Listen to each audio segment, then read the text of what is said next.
I believe that everybody has to figure out your why. And your why, technically, if you want the why to last, it should be bigger than you. If your why is selfish and self-oriented, it will not last. It will not stand the test of time. My why revolves around not just me, but the family that I feel that God has put me here to produce and protect. I look at the tribe members that I believe that I'm here to produce and protect. That's my why. So those are the things that drive me to get up, get out the bed, get things done. Even when I'd rather be laying out, chilling, going on vacation, I have a strong enough why attached to my goal. And that's what's been powering me all this time. The how-to is not important, because if you have a strong enough why, and let's talk a little bit about the subconscious mind, because whatever thoughts you give the subconscious mind over time, if you can resonate and stay with it, that thought turns into an obsession. Anything you obsess over is not if you're going to get it, it's just when the opportunity manifests, you'll move on it, right? So the goal is to be clear about what I want, hold on to that thought like I already have it. Like my desire should be so intense that I already in my mind have it. So now I'm actively pursuing it on a regular basis.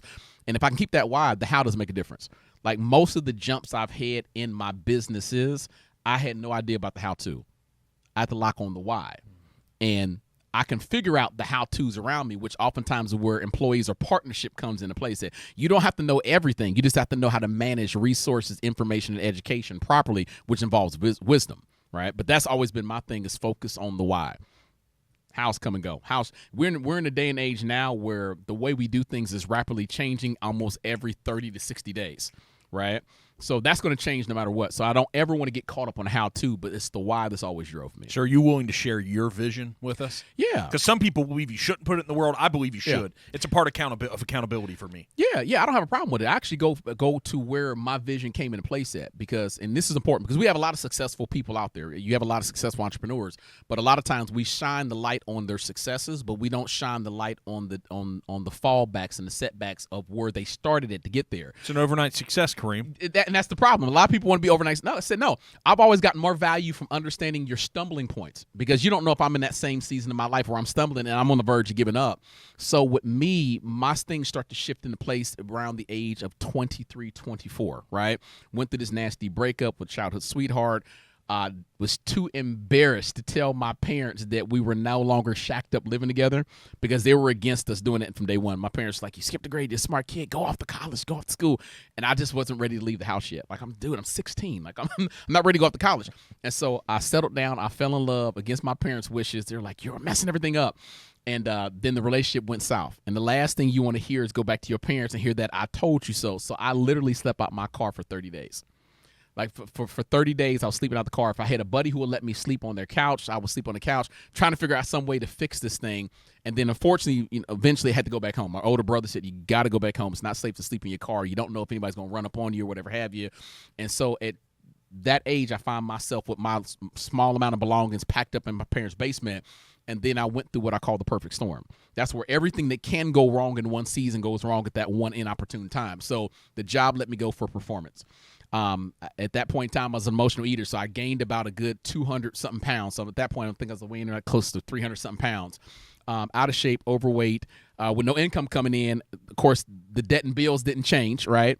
And so I'm watching credit cards get shut down. I'm watching the bank account get shut down for non-sufficient funds. And then the tip of the iceberg was I had an interview lined up, right? Got up that next morning, got the suit on, got copies of the resume to go out to my car, and they had repossessed my car in the middle of the night. And that was my breaking point. That was the moment. That was the defining moment. Because in that moment, I got so depressed over my situation, I kept thinking that committing suicide would be easier than trying to navigate this pathway. And I say that because there are a lot of what I call good people out here that are going through bad storms, and it's easy for you to internalize it and think that the world will be a whole lot easier or your situation be a lot easier if you decide to take yourself out. And that's the precipice that I was actually dangling on. Being a man of faith, I remember laying down on the couch that night, tears streaming down my face, and I remember just being desperate, crying out to God, saying, give me one reason, any reason why I should stick around. Because if you can't give me that reason, I want out.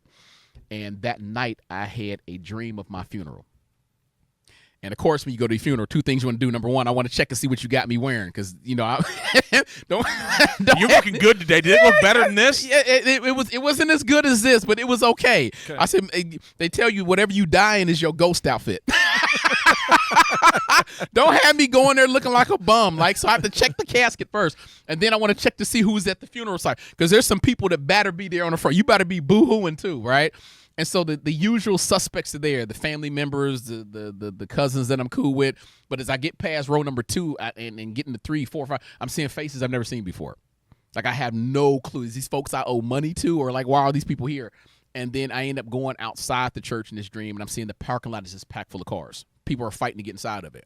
And so I remember asking in that dream, who are all these people? Can I go ahead and jump ahead? You sure can. It's the people in your future that you're going to impact. Absolutely. Absolutely. And in that moment when I came out of that dream, he gave me vision, right?